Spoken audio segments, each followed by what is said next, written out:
Recall our discussion of moral hazard, where the behavior of people changes with the presence of insurance. The problem of moral hazard is sometimes referred to as a hidden action problem, in the sense that the action of how much insurance a person uses is hidden from the insurer.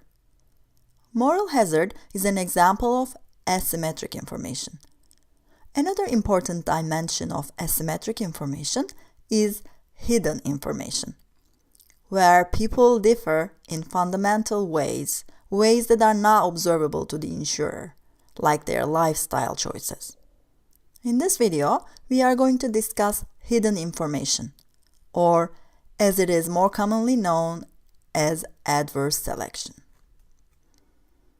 Adverse selection refers to a situation in which the insurance company lacks important information about policyholders, leading individuals who are more likely to use the insurance to adversely select to enroll in the plan. For an insurance company to properly spread risk, it needs to know how likely an individual is to have high medical expenses. To understand how this works, let's look at a group of people with a range of different health states. We rank them from the healthiest to the sickest. We call the healthy people, who are unlikely to use many medical services, low-risk individuals, in the sense that they do not pose much risk to the insurer. On the other extreme, high-risk individuals will be the unhealthy people with a high propensity to use medical services. All this group of people will spend different amounts of money on medical services. Low-risk individuals will spend very little, and high-risk individuals will spend a lot. In the US, the top 5% of healthcare spenders account for half of the nation's overall healthcare spending. Now, consumers know this information, but insurers don't. This is the nature of asymmetric information. Consumers of healthcare have more information about their health status than insurers do. In this scenario, insurers have to charge the same premium to all the members.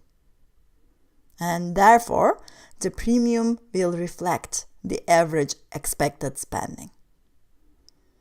But when that's what insurance costs, some people who are the most healthy, will choose not to buy insurance in the first place. This is true even if these people are risk averse. They are simply better off taking a relatively small risk than paying so much to insure against it. If they leave the insurance market, people left in the pool will have higher average expected spending, and the insurer will have to raise the premium.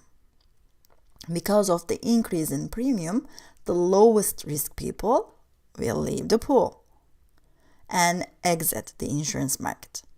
These dynamics of exit leading to higher premium, which leads to more exit, which leads to even higher premiums, is a snowball effect known as the death spiral, which refers to a condition of the insurance markets where premiums are rapidly increasing because low-risk individuals are continuously priced out of the market.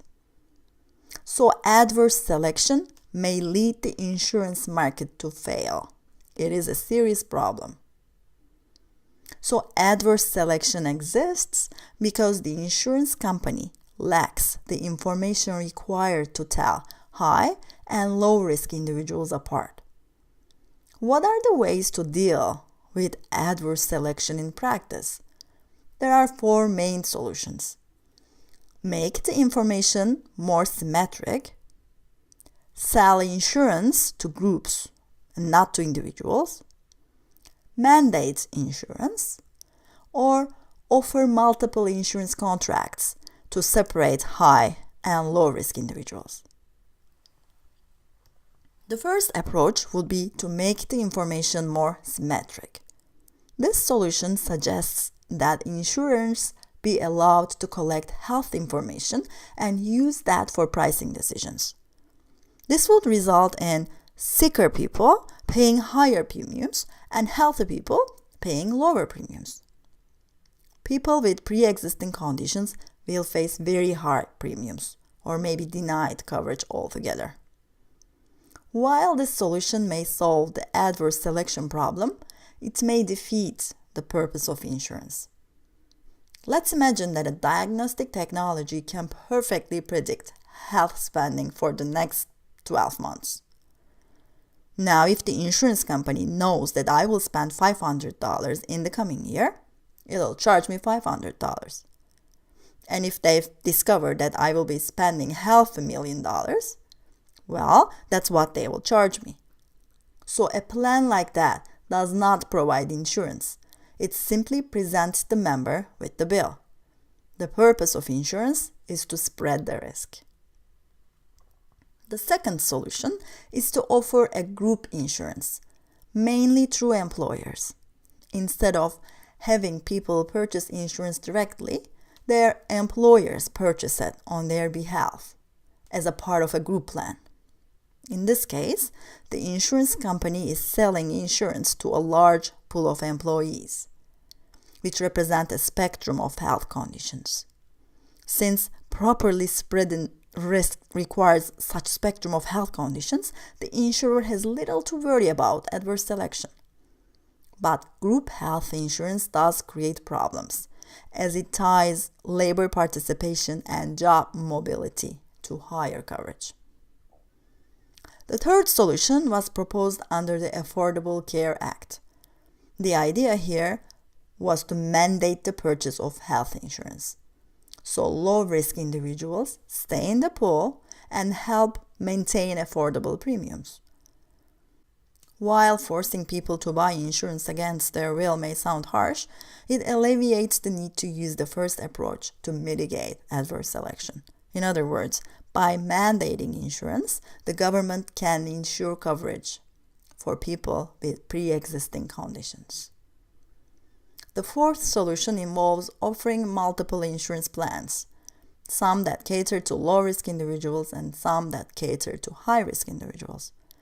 Since the insurance company cannot tell high and low-risk individuals apart, it has to cleverly set these contracts up, balancing two key elements of the plan: premiums and coverage.